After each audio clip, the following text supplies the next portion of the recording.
ناظرین السلام علیکم۔ آج دو تین چیزوں کے بارے میں آپ سے بات کروں گا، خاص طور پہ مریم نواز صاحبہ کے جو اسٹیٹمنٹ ہے اور جو عمران خان صاحب کی اسٹیٹمنٹ ہے۔ مریم نواز صاحبہ نے کہا کہ اگر عمران خان کے اوپر کہ جی عمران خان کی جو حکمت عملی ہے اس کے اوپر انہوں نے کہا ہے کہ اگر یہ کبھی حکومت میں اگر آ گئے تو ملک تباہ ہو جائے گا۔ تو ان کا یہ کہنا تھا کہ عمران خان کا حکومت میں آنا ملک کی تباہی ہوگی۔ دوسرا انہوں نے کہا کہ عمران خان کی جو بھی باتیں ہیں، جتنی بڑی بڑی باتیں وہ کرتے ہیں، وہ صرف 3 دن میں حل ہو سکتا ہے۔ 3 دن کی مار ہے، بشرطے کہ وہ لوگ یا وہ اداروں میں موجود لوگ عمران خان کی پشت پناہی اور سپورٹ کرنا چھوڑ دیں، وہ اس لاڈلے کو سپورٹ کرنا چھوڑ دیں تو حکومت کے لیے کوئی بڑی بات نہیں ہے۔ عمران خان صرف 3 دن کی مار ہے، بڑی بات کی ہے انہوں نے، اور ان لوگوں کی طرف اشارہ بھی کیا ہے جو لوگ بقول ان کے کہ عمران خان کو بیجا سپورٹ کر رہے ہیں۔ اب کون سپورٹ کر رہا ہے ظاہر ہے کھل کے انہوں نے بات نہیں کی، لیکن ان کی یہ بات اسٹیٹمنٹس کے بارے میں جب سوال کیا گیا تو انہوں نے کہا آپ سب جانتے ہیں کہ کون سپورٹ کر رہا ہے۔ دوسری طرف عمران خان صاحب نے آج ایک بڑی بات کی ہے، بڑی صحیح بات کی ہے، لیکن اس صحیح بات کو تھوڑا سا ہم ایلوبریٹ کرنا چاہیں گے۔ انہوں نے کہا ہے کہ جی ملک میں اگر سیاسی استحکام نہیں ہوگا تو معاشی استحکام بھی نہیں آ سکتا، جمہوریت بھی مضبوط نہیں ہو سکتی، ملک بھی مضبوط نہیں ہو سکتا۔ یہاں تک تو ان کی بات صحیح ہے، لیکن اب اس کے بارے میں یہ کہتے ہیں کہ سیاسی استحکام صرف ایک ہی صورت میں آ سکتا ہے کہ الیکشن کرا دیا جائے، اور اگر سوال یہ پوچھا جائے کہ کیا الیکشن سے سیاسی استحکام آ سکتا ہے تو کیسے آ سکتا ہے، تو یہ کہتے ہیں کہ جی وہ سیاسی استحکام اس طرح آئے گا کہ جی عوام کی یہ حکومت تو امپورٹڈ حکومت ہے، الیکشن ہوگا تو عوام کی حکومت آ جائے گی۔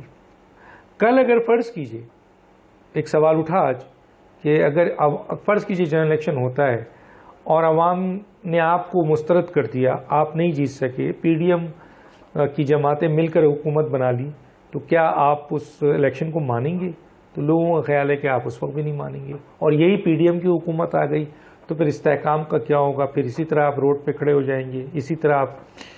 تو یہ سوال، ان کا یہ اسٹیٹمنٹ تو بہت زوردار ہے، لیکن پھر کسی نے ایک سوال کیا کہ سیاسی استحکام، عدم استحکام کر کون رہا ہے؟ کیا پی ڈی ایم کر رہی ہے یا پی ٹی آئی کر رہی ہے؟ پھر انہوں نے بتایا کہ جی جلسے جلوس کر رہے ہیں آپ ہیں، شور مچا رہے ہیں آپ ہیں، آرمی ادارے کو سیاست میں گھسیٹ رہے ہیں، ان کے ساتھ تضییق اور تذلیل کر رہے ہیں، ان کو دھمکیاں دی جا رہی ہے، ان کو انوالو کیا جا رہا ہے الیکشن میں، اور ان سے کہا جا رہا ہے کہ آپ آئیں اور الیکشن کرائیں۔ تو اس سے سیاسی استحکام کیسے ہوگا؟ اگر آپ نے یہ کر دیا تو دوسری طرف تو 11 سیاسی جماعتیں ہیں، ان کے ساتھ بھی فالوورز ہیں۔ اگر آپ کے ووٹر 1 کروڑ 70 لاکھ تھے بقول آپ کی، اگر یہ مان بھی لیا جائے کہ 1 کروڑ 70 لاکھ آپ کے ووٹر ہیں، تو ان کو تو 5 کروڑ ووٹ ملے تقریباً، تو پھر ان کے تو 5 کروڑ ووٹر ہیں، پھر وہ سب اگر کھڑے ہو گئے تو پھر سیاسی استحکام تو نہیں ہوا۔ فرض کیجئے آپ حکومت میں آ گئے اور انہوں نے جلسے جلوس شروع کر دیے اور انہوں نے جو ہے وہ اسی قسم کی باتیں شروع کر دی، تو کیسے سیاسی استحکام آئے گا؟ تو الیکشن مسائل کا حل نہیں ہے، اور موجودہ اس وقت جو صورتحال ہے، معاشی استحکام سیاسی استحکام سے آ سکتا ہے، یہاں تک تو بات ہے۔ اس میں تمام سیاسی جماعتیں اگر مل کر بیٹھیں اور وہ سیاست نہ کریں اور مل کر ایک راستہ بنائیں کہ کسی طریقے سے پاکستان اس معاشی مسئلے سے نمٹ سکے سب مل کر، تو اس سے پاکستان یہ سیاسی استحکام بھی آ جائے گا اور معاشی استحکام بھی آ جائے گا۔ آپ کو یاد ہوگا 2018 میں کے بعد جب الیکشنز ہوا، حکومت بنی عمران کی، تو بہت سی پی ڈی ایم کی جماعتیں نہیں مانتی تھیں عمران کو، اور وہ کہتی تھی کہ یہ حکومت صحیح نہیں ہے، یہ جائز حکومت نہیں ہے۔ لیکن پھر پارلیمنٹ ہوا، اور پارلیمنٹ میں لیڈر اپوزیشن نے، خود بڑی سیاسی جماعتوں نے کھڑے ہو کر عمران خان کو آفر دی کہ ملک کرائسس سے گزر رہا ہے، معاشی بحران ہے، ہم سب آپ کا ساتھ دینے کو تیار ہیں تاکہ آپ ملک کو معاشی بحران سے نکالیں۔ لیکن عمران خان نے کہا کہ ہم ان چور ڈاکوؤں کے ساتھ نہیں بیٹھنا چاہتے۔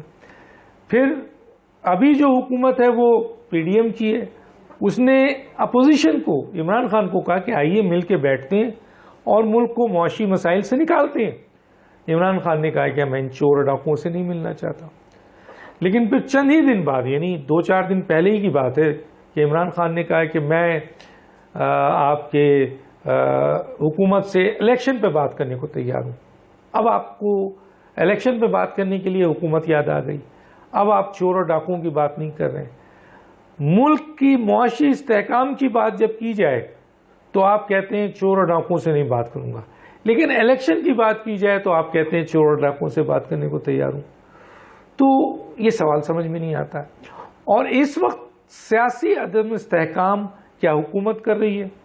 حالانکہ حکومت آپ کی تھی تو آپ نے تو اتنی پولیٹیکل وکٹمائزیشن کی, اتنے کیسز بنا دیے, حالانکہ آپ پہ بھی کیسز آ رہے ہیں, لیکن آپ نے گرفتاریاں کی, پھر جیل عدالتوں سے لوگ چھوٹے, لیکن حکومت تو اس معاملے میں بہت پیچھے. اس پہ تو کرٹکس ہو رہی ہے حکومت پہ کہ عمران خان کے اوپر اتنے کیسز ہونے کے باوجود عمران خان کو گرفتار نہیں کیا. آپ کے دور میں مریم بھی گرفتار ہوئی, نواز شریف بھی اندر گئے, شہباز شریف بھی, آج چیمہ بھی, رانا ثناء اللہ بھی, سعد رفیق بھی, خاقان بھی, بڑے لائن ہیں. لیکن آپ کے اس دور میں کہاں ہے؟ شہباز گل گئے, وہ بھی ایک ایسی اسٹیٹمنٹ سے. باقی لوگ کہاں گئے؟ تو حکومت سیاسی عدم استحکام کس طرح پیدا کر رہی ہے؟ وہ تو کہہ رہی آئیے معاشی استحکام کے لیے بیٹھتے ہیں, آپ بیٹھتے نہیں ہیں. الیکشن کے لیے وہ کہتے ہیں کہ الیکشن اس وقت موضوع بھی نہیں ہے اس پہ بات کرنا, اور نہ یہ ہو سکتا ہے جو موجودہ پاکستان کے حالات ہیں, اور الیکشن اپنے وقت میں ہوگا, 2023 میں ہوگا. آپ کہتے ہیں کہ الیکشن نہیں ہوا تو سیاسی استحکام نہیں آئے گا. گویا آپ واضح طور پہ ایک بات یہ کہہ رہے ہیں کہ الیکشن نہیں ہوا تو میں ملک میں سیاسی استحکام نہیں رہنے دوں گا. یہی مطلب ہے, اور آپ کہتے بھی ہیں کہ کال دوں گا میں اب ستمبر میں, عوام کو بلاؤں گا, نکالوں گا عوام کو اور ملک بند کر دوں گا. تو یہ سب, اور یہ جلسے جلوس کرنا, اور اس موقع پہ جب کہ سیلاب ہے, حکومت ساری سیلاب پہ لگی ہے, فوج سیلاب پہ لگی ہے, NGO سیلاب پہ لگی ہے, ادارے لگے, آپ جلسے کر رہے ہیں, آپ الیکشن کی ڈیمانڈ کر رہے ہیں. تو اور الیکشن کمیشن بھی ظاہر ہے کہ ان اداروں کے ذریعے ہی الیکشن کر سکتی ہے. تو سیاسی عدم استحکام کون پیدا کر رہا ہے؟ اس کا جواب کون دے گا کہ آج اگر سیاسی عدم استحکام کی وجہ سے ملک کمزور ہو رہا ہے, سیاسی عدم استحکام کی وجہ سے آپ کی جمہوریت کمزور ہو رہی ہے, سیاسی عدم استحکام کی وجہ سے معیشت کمزور ہو رہی ہے, تو اس کا ذمہ دار کون ہے؟ حکومت ہے یا عمران خان کی PTI ہے؟ فیصلہ عوام کریں. دانش کو یاد دیجیے. اللہ حافظ.